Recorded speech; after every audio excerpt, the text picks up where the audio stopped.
different of kind of auditing or helping with just observing their practices. Want to see that. I love trying to get a visual of how do coaches communicate on the bench and what's their trigger points. Is it, what type of breakdown do I see them actually pulling out a board, or is it more individual tactic, or is it when you can truly tell they have some sort of system in place? And we're talking minor hockey here, so I don't have time to talk to coaches about 1-2-2 or anything like that. I don't even have time to talk to them junior guys about that really. But obviously that's that's fair at a junior level for coaches to be worried about that. But I think that's a really good question, and it is something we try to incorporate.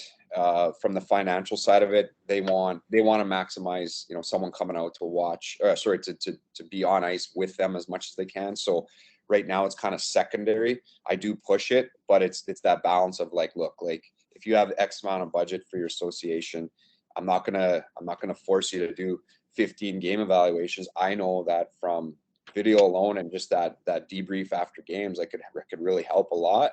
But I think as long as we can get a snapshot of each age group with 1 to 2 games, that's more than beneficial, at least to get us started in the right way. That's where I kind of sit with that right now.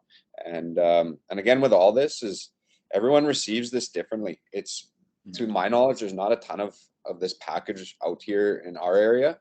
So we get the kind of mentality that, again, I think it was Sean that mentioned, is just like everyone wants to kind of do what everyone else is doing, as opposed to like, hey, look, like here's something outside the box. To me, it's like, it's not outside the box. It's common sense, or it's logical.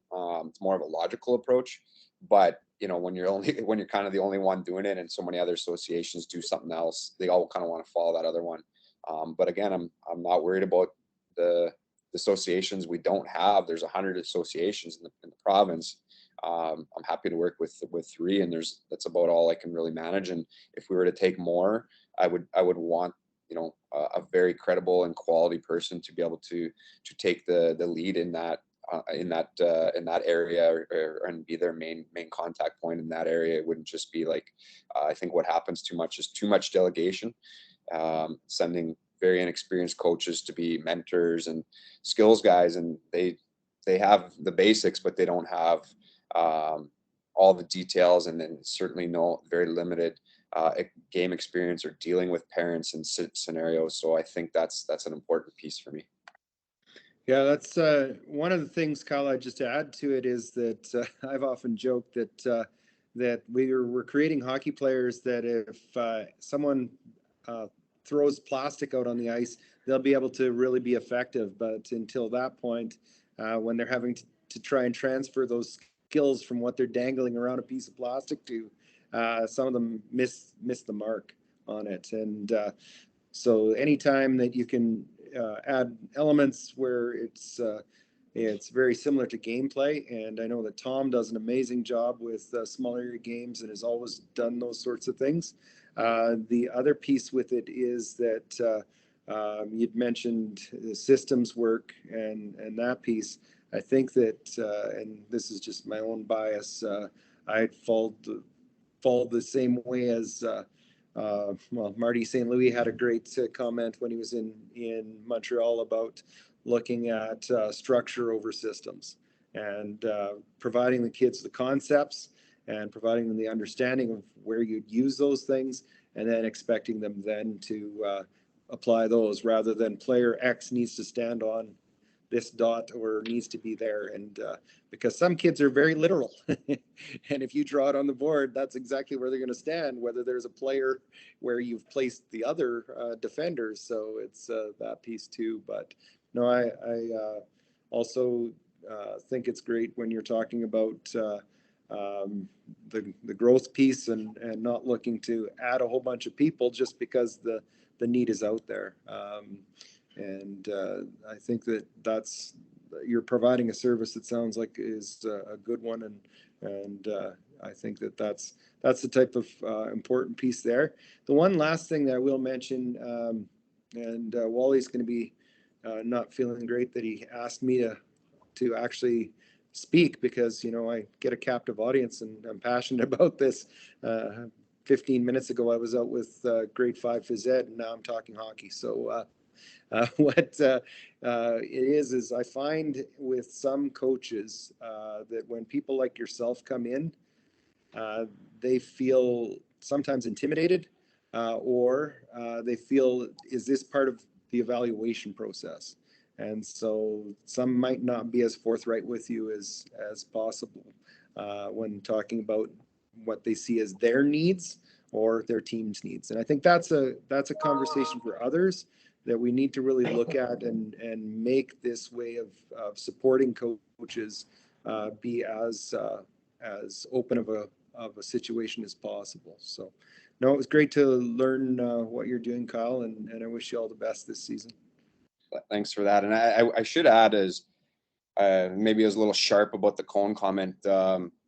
We do use them as for certain parts, especially with some of the younger guys. They got to understand, like, hey, if we're doing something with support, they never want to come low, swing low, and open up properly. They just want to shoot up ice. So we'll throw some things there. But one thing I'll add on that part of it is I never use tiny cones or anything like that. I always want them to have height so that their eye level stays up and is able to scan, so it's peripheral.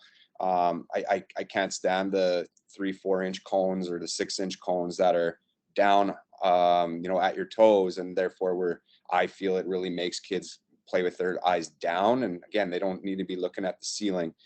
So I if there is any sort of tool or apparatus we're going to throw on, I like to make sure it has some height and some size. So a tire or a tall cone, kind of the construction, not the massive 3-foot construction cones. It's hard; those are hard to carry around, but they got to be at least 2 feet tall, something like that. So again, we do our share of that, but for the most part, it's conceptual. It's like, hey, we're gonna turn. Well, I don't even like turns too much, but I like kind of stop starts and using scrapes and edges to open up. But like, hey, it'll be around the hash mark area, and if they don't exactly put their toe on the hash mark, I'm not, we're not chastising. We're more concerned on, like, did he open up properly to the proximity of where he's receiving this puck, or was his stick and eyes in the right spot, more importantly than the exact location that he was turning around or pivoting around. Peter, any other questions? Carrie, you've commented on skills. Do you want me to comment on this, Wally? Oh, Tom, yes, please. Yeah, I haven't had that much experience with, the guest coaches. Sometimes they come on the ice and, they're always, pretty good, but that's kind of my forte in the first place. So I have a routine that I do in practice. So no matter what they do, I'm going to do the stuff I do, and I might build on what they did if they did, some really good stuff.